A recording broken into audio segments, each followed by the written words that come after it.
एक बेटा था, बड़ा धन कमाया उसने, और उसने ग्रेटर नोएडा में बड़ा सुंदर अपना एक फ्लैट बनवाया।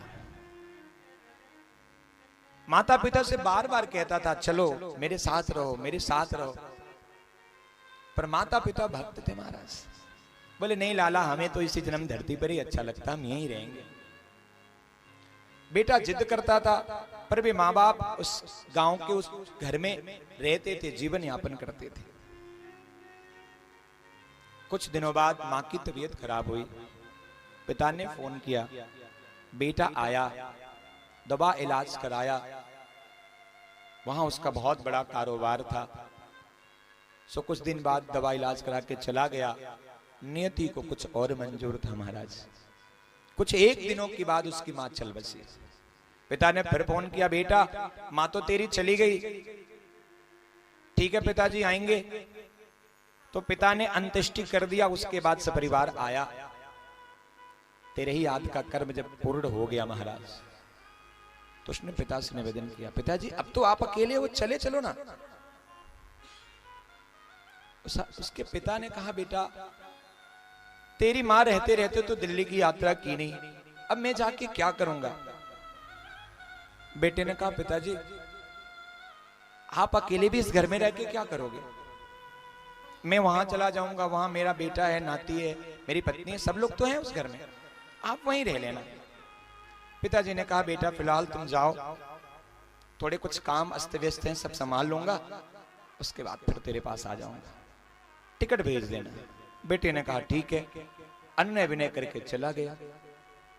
इधर पिताजी पूरा घर का काम सब अपने हाथों से करते थे और पत्नी की बातों को याद करते थे। पत्नी बार बार कहती थी, देखो जी बेटा बहू अपने कार्य में मस्त हैं, उनके बीच में जाके क्या रहना।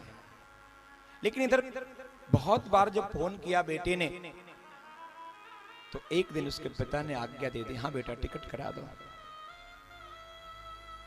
टिकट आ गया। पिताजी ने अपना जरूरी सामान बैग में पैक किया। उसके माँ की एक छोटी सी फोटो थी, उसे भी अपने पर्स में रखा। जीते जी तो तुझे नोएडा जाने का अवसर नहीं मिला, चल मेरे साथ एक बार बेटे का कारोबार देख के आते हैं।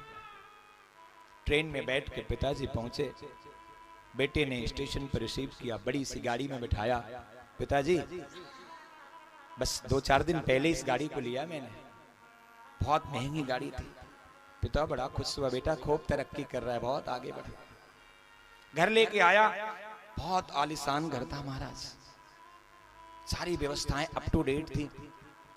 पिताजी ने जूता बाहर ही निकाल दिया, बेटा तेरा पत्थर इतना सफेद है, गंदा हो जाए मेरे पैर से। नहीं नहीं पिताजी आ जाओ आ जाओ। सोफा पे बिठाया, नाश्ता जलपान कराया। पिताजी से थोड़ी देर बाद कहा, आओ पिताजी अपना घर दिखाता हूं आपको। सबसे आगे बड़ा सुंदर एक बालकनी बना था, उस बालकनी से शुरू किया। पिताजी इस बालकनी के बगल में वो छोटा सा घर देख रहे हो ना, हाँ बेटा वो किसका है। पिताजी ये कुत्ते का मेरे घर है, अभी लाया नहीं हूं, जब लाऊंगा ना तो इसमें उस कुत्ते को रखूंगा, उसके लिए स्पेशल बनवाया है। बहुत सुंदर घर है बेटा। थोड़ा और अंदर गया, ये गेस्ट रूम है पिताजी, जो कोई आएगा ना इसमें ठहरेगा। इसके पर्दे देख रहे हो पिताजी, यहां से मंगवाया हूं। इसकी जो एक चित्रकारी बनी थी, ये देखा पिताजी, ये इंपोर्टेड है। सारी बखान कर रहा था, एक एक कमरा दिखाया। ये मेरे बच्चों का रूम है, ये मेरा बेडरूम है, ये स्टडी रूम है। पूरा घर घुमा लिया।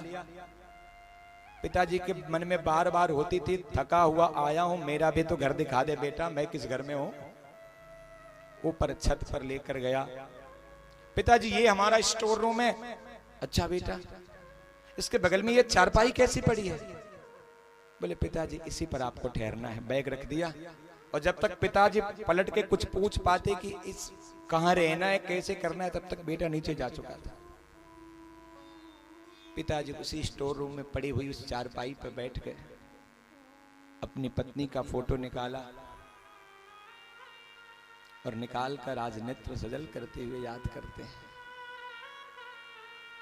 तू तो मुझे छोड़ के चली गई, लेकिन तूने सत्य ही तो कहा था, अपने घर में ही सुख है। बेटे के घर में वो सुख नहीं है, क्योंकि इस घर में सबके रहने का घर है, पर मां बाप के लिए कोई घर नहीं है।